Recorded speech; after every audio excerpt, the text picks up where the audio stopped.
गांधारी कहाँ की रहने वाली है? गांधार। गांधार का क्षेत्र आज अफगानिस्तान कहलाता है ना। अफगानिस्तान और पाकिस्तान का जो क्षेत्र है वहां पर कौन पैदा होते हैं? आतंकवादी। और उस टाइम का सबसे कुख्यात आतंकवादी कौन था? मुझे तो लगता है ये जगह पहले से ही आतंकवादियों की जननी रही है, जिसने हमारे भारत जैसे देश में महाभारत करवा दिया।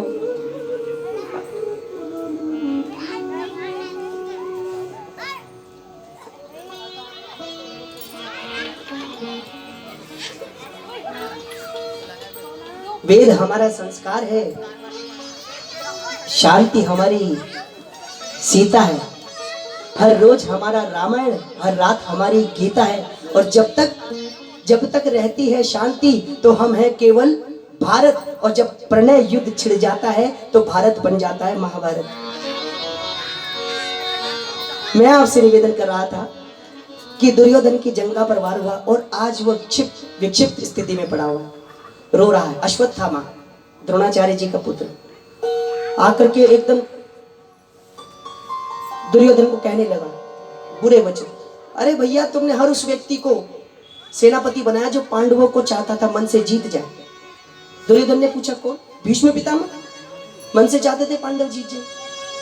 कृपाचार्य जी मन से चाहते थे पांडव जीत जाए। और तो और मेरे पिताश्री श्री द्रोणाचार्य जी, जिनका प्रिय शिष्य अर्जुन तुमसे युद्ध कर रहा था, जिसकी वजह से उन्होंने एकलव्य का प्रमुख अंगूठा कटवा लिया।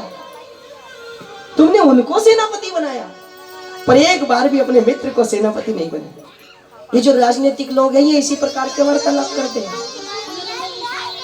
दुर्योधन ने कहा एक राजा का राज्य तब तक जीवित है जब तक वो जीवित है। मैं जीवित हूं, तुम सेनापति, बताओ क्या करोगे? बोले आज रात पांडवों के सर काटकर मैं तुम्हें दे दूंगा। आज ही भगवान उत्सव मनाने के लिए पांडवों को कहीं और ले गए और 5 पुत्र जो पांडवों के हैं उनका शीश काट कर लेकर के आ गए। गिनती से तीसरे शीश पर दुर्योधन ने हाथ रखा। मैं भीम का सर पहले फोड़ना चाहता हूं।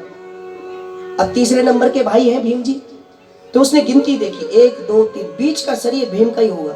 और भीम के सर पर जैसे ही हाथ रखा वो फटाक से फूट गया। दुर्योधन समझ गया ये भीम का शीश नहीं है, क्योंकि बचपन में बहुत पीटा है भीम ने, और भीम की मार खाने का इतना अनुभव दुर्योधन को हो गया, इतना अनुभव तो किसी का था ही नहीं।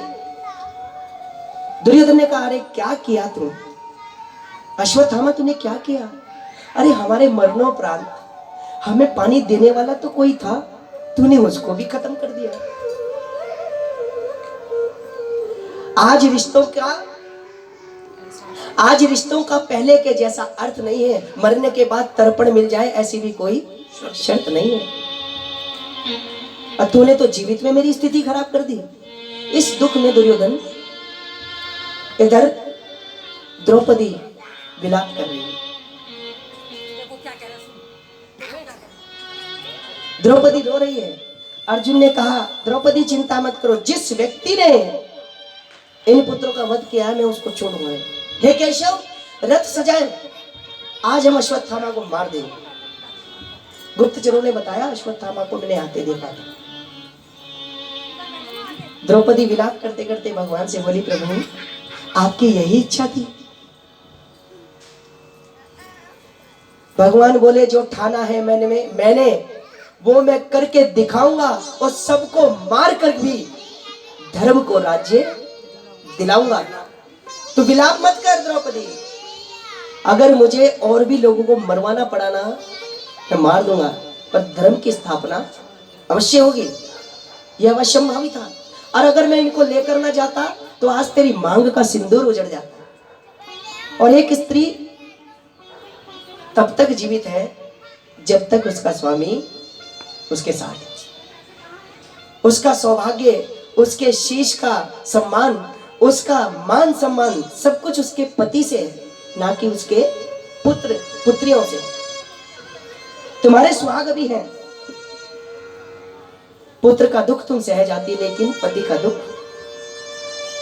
अर्जुन ने कहा नहीं प्रभु, अब द्रौपदी दुखी है तो मैं द्रौपदी को दुख ही नहीं दे सकता। पांचाली को मैं मारूंगा उसको, भगवान ने कहा चलो।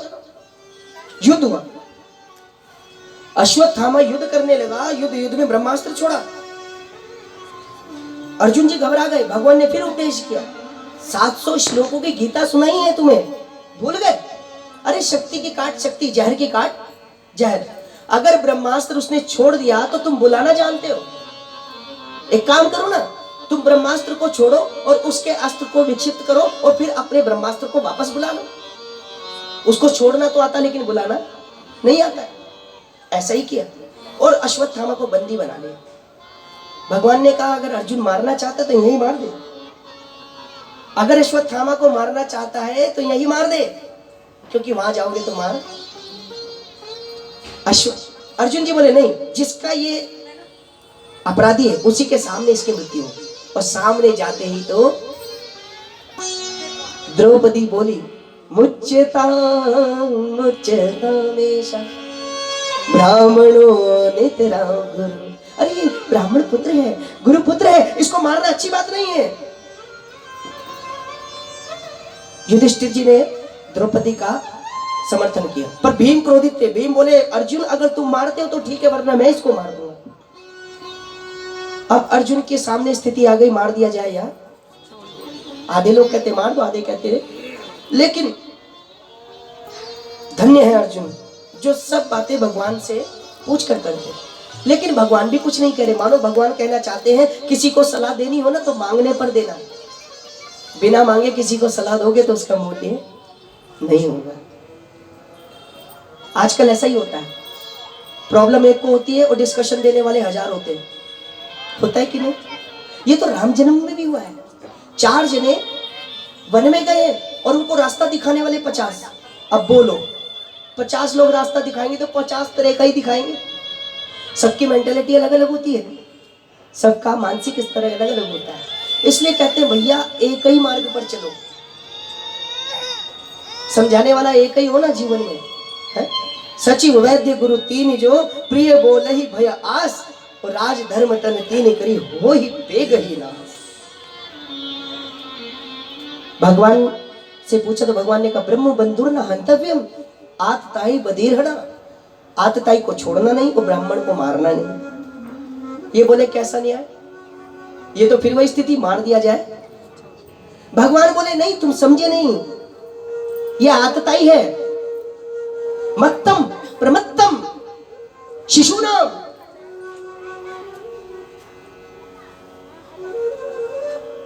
स्त्रियानाम।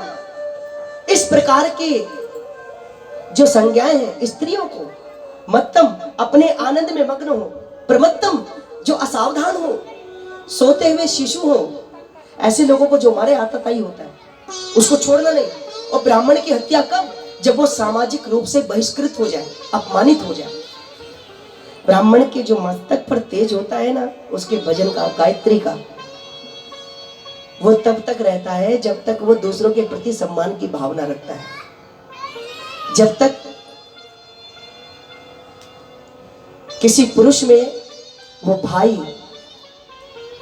पिता पुत्र को देखता है, किसी स्त्री में माता बहन और बेटी को देखता है। जिस दिन ब्राह्मण कुमार्ग पर चलता है तो उसका पतन निश्चित हो जाता है। इस ब्राह्मण ने तो सोते हुए बच्चों को मारा है, इसका पतन होना चाहिए। कैसे? कहा इसकी शिखा काट दो, इसके जनेऊ का खंडन कर दो। मस्तक मणि का उल्लेख है। ये मस्तक मणि तपस्या की आभा है, अपमानित किया गया। अब उसको तो सोचना चाहिए था कि मुझे इन्होंने छोड़ दिया तो बहुत बड़ी कृपा है, लेकिन वो माना नहीं और उसने उत्तरा के गर्भ पर प्रहार कर दिया कि पांडवों का आखिरी वंशज रह रहा है जो उत्तरा के गर्भ में है, अभिमन्यु पुत्र, इसको मारना। ब्रह्मास्त्र चलाया। अब उत्तरा भागती भागती भगवान के पास आई। भगवान ने कहा उत्तरा चिंता मत कर, एक क्षण के लिए मुझे अपना पुत्र समझ, फिर देख तेरे गर्भ की रक्षा कैसे करता हूं। और गर्भ में भगवान ने जाकर उस बालक की रक्षा। चारों तरफ चक्र का घेरा बन गया और आज उस गर्भ की रक्षा हो गई। तो भगवान उस गर्भ की रक्षा करके आए। ये जो बालक की रक्षा की गई इस बालक का नाम है परीक्षित, परिरक्षिता यासा परीक्षित।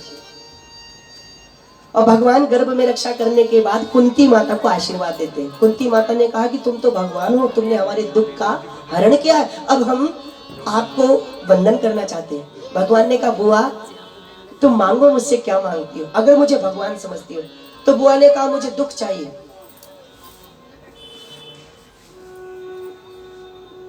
भगवान ने कहा कि तुमने तो बचपन से अब तक दुख पाया है। बुआ जी कहती दुख अच्छा है। क्यों? क्योंकि दुख में भगवान का, दुख में सुमिरन सब करे, सुख में करे ना कोई, जो सुख में सुमिरन करे तो दुख काहे को। भगवान आशीर्वाद देकर के पांडवों को लेकर के एक विशिष्ट जगह गए। कहा? जहां एक भक्त उनका इंतजार कर रहा है। कौन? श्री भीष्म पितामह जी। उनसे उन्होंने वचन लिया। और भीष्म पितामह जी के सामने जब भगवान पहुंचे, एक भक्ति ये कह सकता है, भगवान शीश की ओर खड़े हैं। भीष्म पितामह जी ने कहा आप पैरों की ओर आइए। हम कह सकते हैं भगवान को आप हमारे चरणों में आओ? कह सकते? नहीं कह सकते। लेकिन भक्त की आप पराकाष्ठा देखिए, भगवान कहता आप मेरे चरणों में आओ, और भगवान को आना पड़ेगा। युधिष्ठिर जी ने पूछा प्रभु भीष्म पितामह आपको अपने चरणों में बुलाते हैं? अरे बोले ये आनंद की बात है।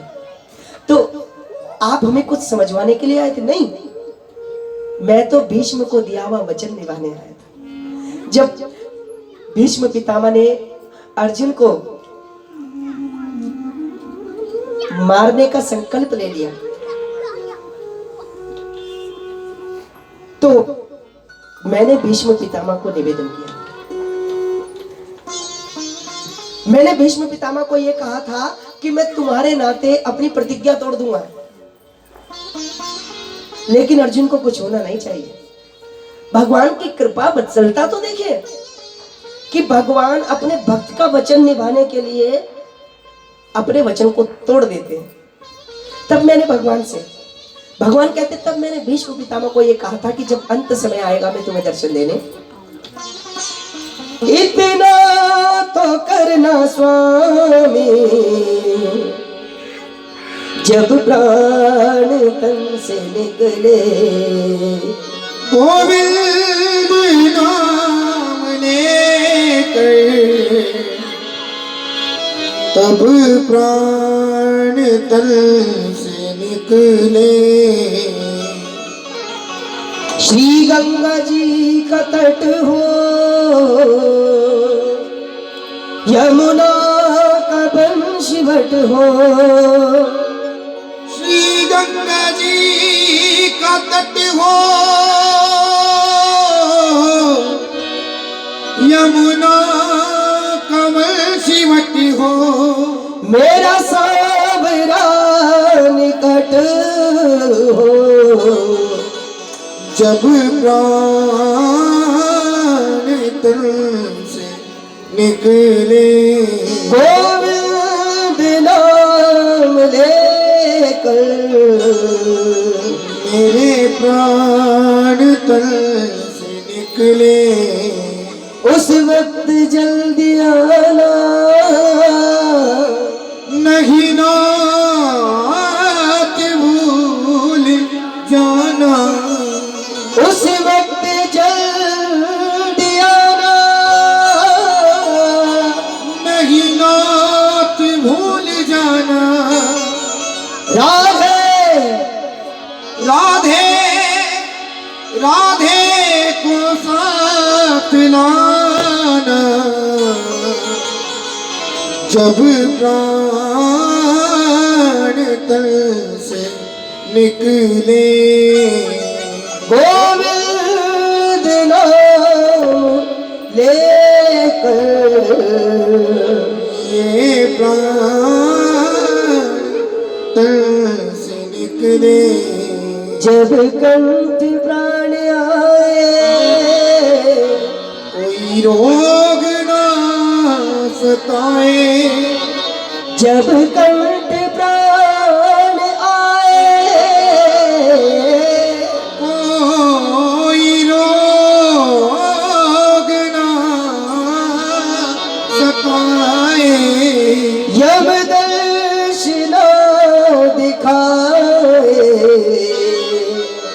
जब प्राण तन से निकले। एक प्रार्थना है, ये लाइन आप मेरे साथ सभी लोग बोलना, क्योंकि ये स्वीकार करना बड़ा मुश्किल है। मुझे लगता है कि हो सकता है कि आपको समय अभाव हो, त्योहार का दिवस है, लेकिन आज आकाशीय जो अव्यवस्था थी, इसके कारण जो आपका आधा घंटा फालतू लिया गया है, ये कल से नहीं होगा। वेदर रिपोर्ट में सारे दिन कल के बिल्कुल क्लियर है। तो कल से ठीक 2 बजे यहाँ पर आख्यान प्रारंभ होगा और 5 बजे आरती होगी। लेकिन अभी मैं भाव से चाहता हूँ कि आप ये प्रार्थना जरूर बोलें, क्योंकि ये स्वीकार करना बड़ा मुश्किल है। क्या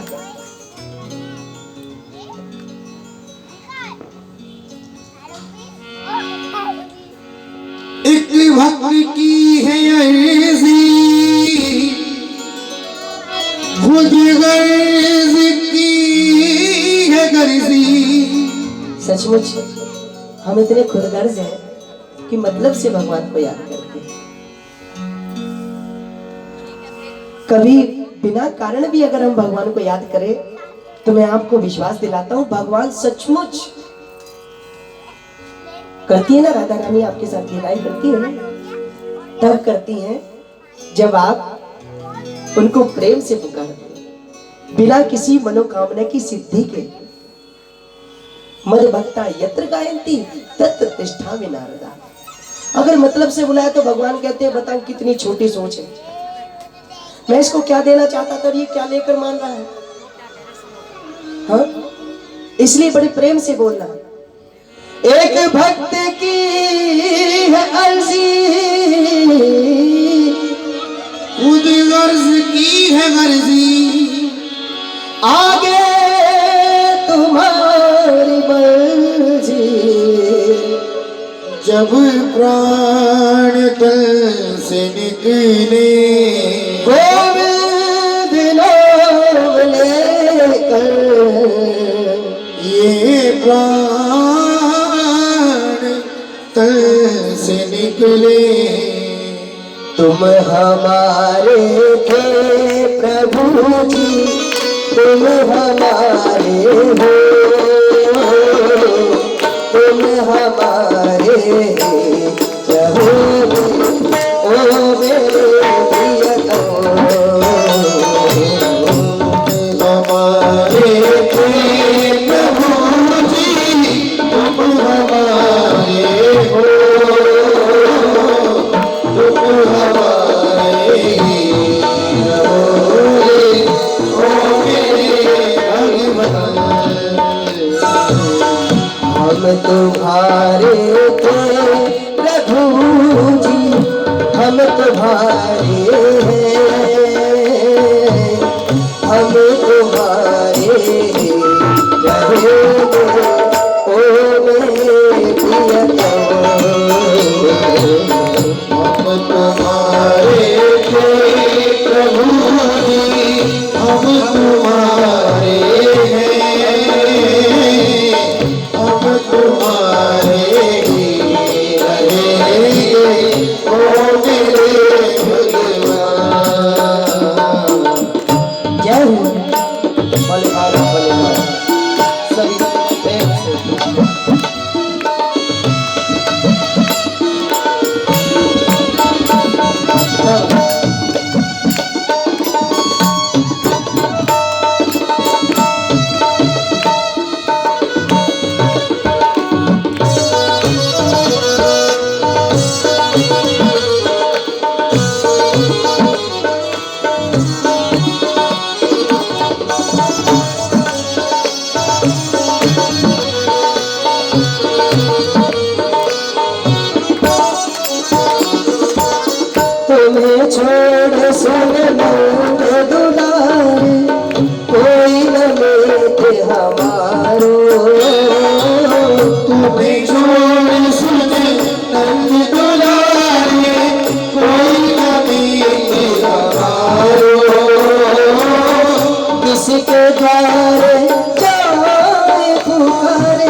भगवान अपने द्वारका धाम को गए हैं।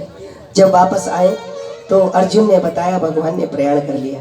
ये परीक्षित जन्म लेता है और परीक्षित को अंतिम उपदेश दे करके, कभी शरण में आए हुए को दुखी मत करना, शरण में आए हुए का हमेशा सम्मान करना, ऐसा उपदेश दे करके श्री पांडव जी स्वर्गारोहण को चले गए। स्वर्गारोहिणी का रास्ता है ना बद्रीनाथ जी में ऊपर। पांडव आजीवन इस बात की प्रतीक्षा करते रहे कि उनके रहते हुए कभी सोमवती अमावस्या पड़े। पांडवों के रहते हुए सोमवती अमावस्या नहीं पड़ी। उनका बड़ा मन था कि हम सोमवती अमावस्या का स्नान करें, पर वो नहीं कर पाए। आप समझो इतने बड़े बड़े मुहूर्त हैं, रवि पुष्य योग, गुरु पुष्य योग, ये असाधारण योग होते हैं। इन योगों का लाभ उठाना चाहिए। भगवान का भजन, भगवान की कीर्तन, भगवान की पूजा, कुछ ना कुछ करते रहना चाहिए। पांडव स्वर्गारोहिणी चले गए। ये परीक्षित उत्तर की पुत्री इरावती से विवाह कर करके आनंद मग्न अपना जीवन व्यतीत कर रहे। एक बार देखा, राज्य में विचरण कर रहे थे, एक काला पुरुष एक गौ और एक बैल की पिटाई कर रहे हैं। गौ कौन है? ये धरती मां है। और बैल कौन है? धर्म का स्वरूप, धर्म का स्वरूप है। परीक्षित जी ने पूछा उस पुरुष से, तुम क्यों मार रहे हो उनको? वो व्यक्ति बोला, महाराज मेरा नाम है कलयुग और मेरे युग में तो ये कार्य आम है, साधारण है। आज जगह जगह गौ काटी जा रही है और जो बड़े बड़े पदों पर उच्चायुक्त है गौ रक्षा के लिए कुछ कर नहीं पा रहे। ये युग धर्म है, होगा, कोई रोकने वाला नहीं है। रोकने की जो कोशिश करते हैं उनका मुख दबा दिया जाता है, किसी को तो मार दिया जाता है, बड़े बड़े मर्डर हो जाते हैं। कलयुग ने कहा ये सब बातें मेरे युग में आम है और आपके जाते ही मेरा युग प्रारंभ हो जाएगा। मैं तो आपके जाने का। परीक्षित जी ने कहा कि अगर ऐसी बात है तो मैं संकल्प ले लूंगा, मैं यहां से जाऊंगा नहीं। बोले महाराज ऐसा मत करो। परीक्षित ने कहा कि पहले तो तुम मेरे राज्य से बाहर निकलो। मेरे राज्य में अधर्म ना? वैसे तो कई बार मैंने सुना है कि हिंदू राजाओं में अंतिम वो ऐसे राजा थे जिन्होंने संपूर्ण भारत को एक सूत्र में बांधा। पर जीवनियां जब पढ़ाई, कई सारी जीवनियां मैंने पढ़ी, जीवनियां पढ़ने का मुझे शौक भी है, पर मुझे लगता है कि हमारे देश में अंतिम हिंदू सम्राट अगर कोई हुआ तो महाराज विक्रमादित्य हुए, जिन्होंने दक्षिण भारत और मध्य भारत को एक सूत्र में बांध दिया था, जिनके मंत्री थे श्री तेनालीराम जी। उस जमाने में पूरा मध्य भारत एक सूत्र में बता हुआ था और एक राज्य की राजधानी होती थी। हाँ, उसके बाद भारत का खंडन होना शुरू हुआ है। उसके बाद फिर हमारे लौह पुरुष श्री सरदार वल्लभ भाई पटेल, जिनके परिश्रम का ये फल है कि आज भारत में राज्य भले ही खूब सारे हो लेकिन नाम एक देश का है।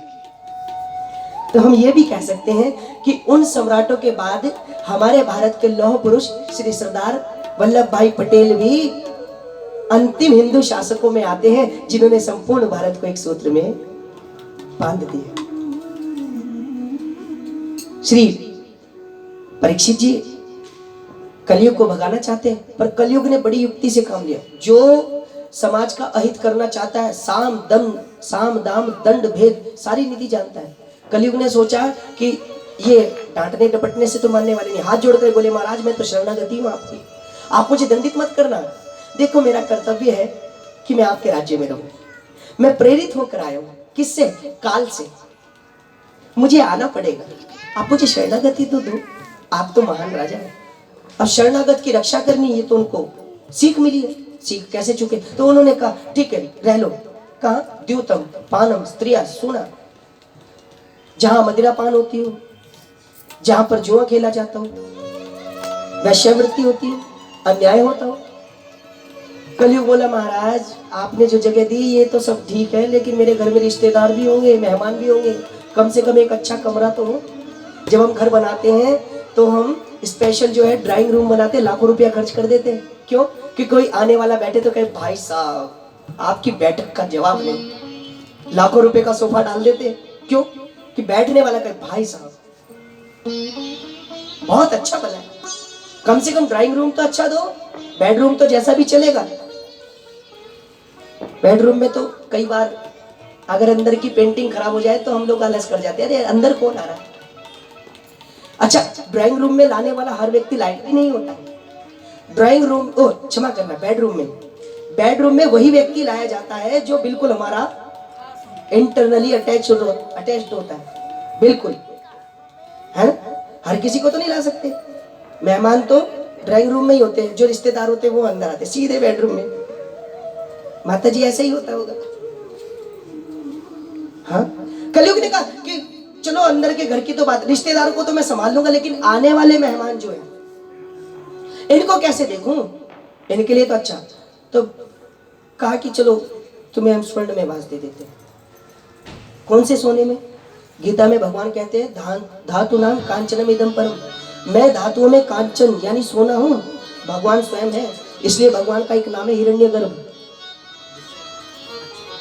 जब दक्षिणा दान करते हैं तो पहले के लोग तो सोने के सिक्के ही चढ़ाते थे आचार्य जी। तो ये मंत्र आचार्य जी बोलते थे, हिरण्यगर्भ समवर्तताग्रे भूतस्य जातः पतिरेक आसीत्। लेकिन अब क्या करें, वो हिरण्यगर्भ अब लौह गर्भ रह गया।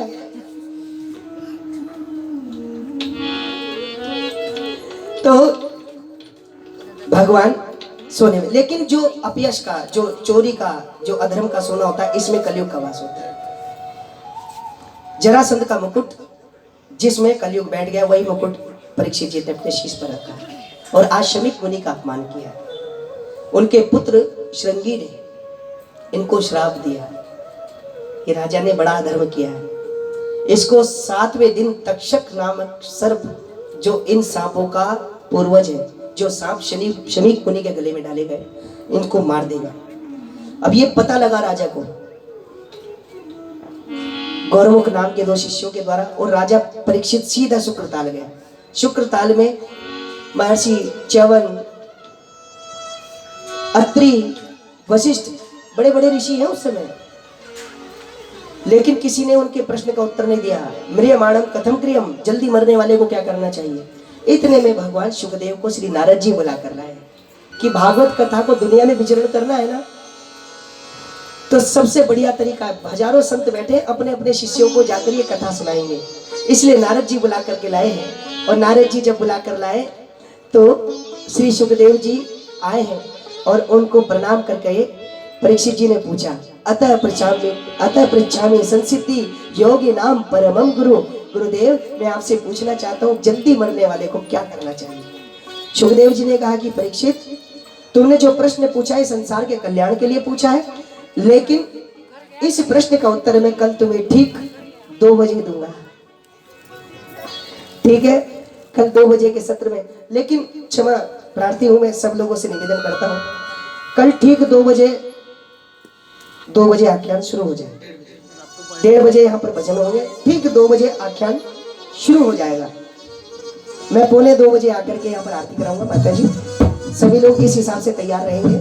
शर्मा जी और देखिए तैयार आज भी सब लोग थे, लेकिन थोड़ा पंडाल की व्यवस्था थी, पानी सब गीला गीला हो रखा था, तो इसको संभालने में थोड़ा समय लगा, इसलिए हम क्षमा चाहते हैं व्यास जी आपको।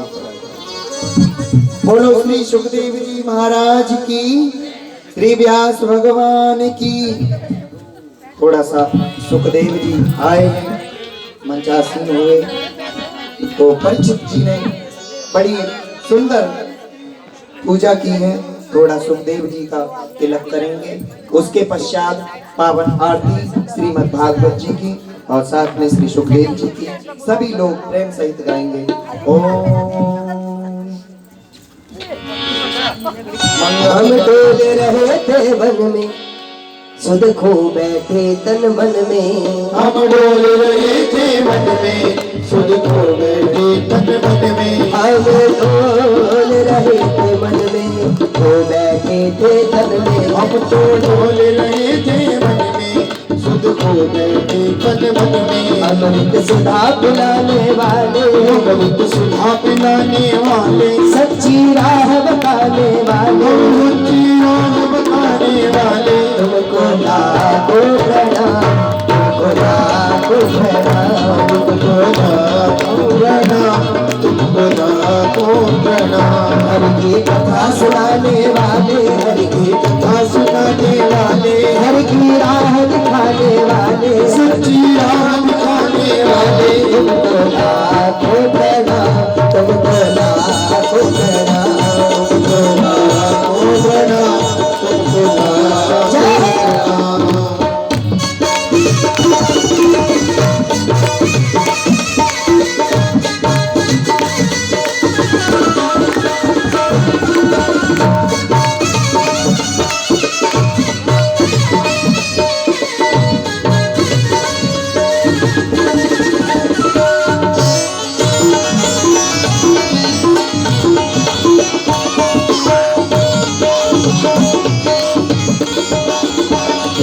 हमें लेकर विष का प्याला, जा रहे थे यम का गाला। हमको लेकर विष का प्याला, जा रहे थे यम के डाला। हमको लेकर विष का प्याला, जा रहे थे यम का गाला। हमको लेकर विष का प्याला, जा रहे थे यम के डाला। अमृत सुधा पिलाने वाले, अमृत सुधा पिलाने वाले,